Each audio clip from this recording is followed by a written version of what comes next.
Au printemps dernier, on lui rapporte le 3e souvenir de Darius. Un souvenir d'enfance, empreint de nostalgie et de violence.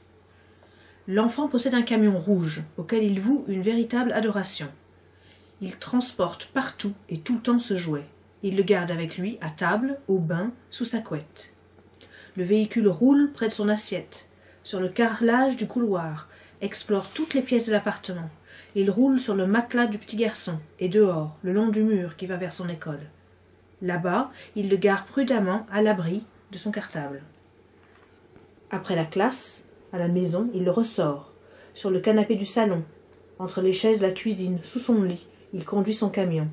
Voyage au ras du sol, au ras des meubles, il ne s'arrête plus de rouler.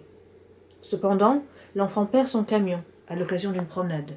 S'ensuit une crise de larmes et de hurlements que sa mère ne parvient pas à calmer. Désemparée, à bout, elle l'emmène dans un magasin de jouets, lui rachète un camion rouge en tout point similaire. Mais le premier s'avère irremplaçable. Darius ne cesse de pleurnicher, car il tient sa mère pour responsable de la perte du jouet. Il l'insulte, la frappe. La crise, le caprice se produit dans la rue en public. Finalement, de retour au domicile, humiliée, excédée par le comportement de son fils, elle le gifle, démantèle l'objet, le brise, le piétine et jette les débris à la poubelle. Darius est inconsolable. Mortifiée, la mère quitte l'appartement, laissant le fils avec le père. Sa décision est prise, elle l'annonce, avec une froide solennité. Elle ne rentrera pas chez elle ce soir. Cette nuit, elle dormira chez une amie.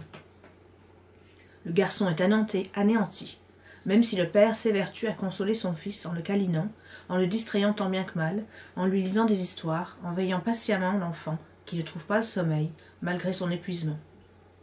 Longtemps la scène se rejoue durant ses cauchemars, où il voit sa mère trépigner, où il entend sa mère hurler, où il voit le camion pulvérisé en 1000 morceaux sur le parquet ou le carrelage de l'appartement. Le jouet, c'est lui, Darius.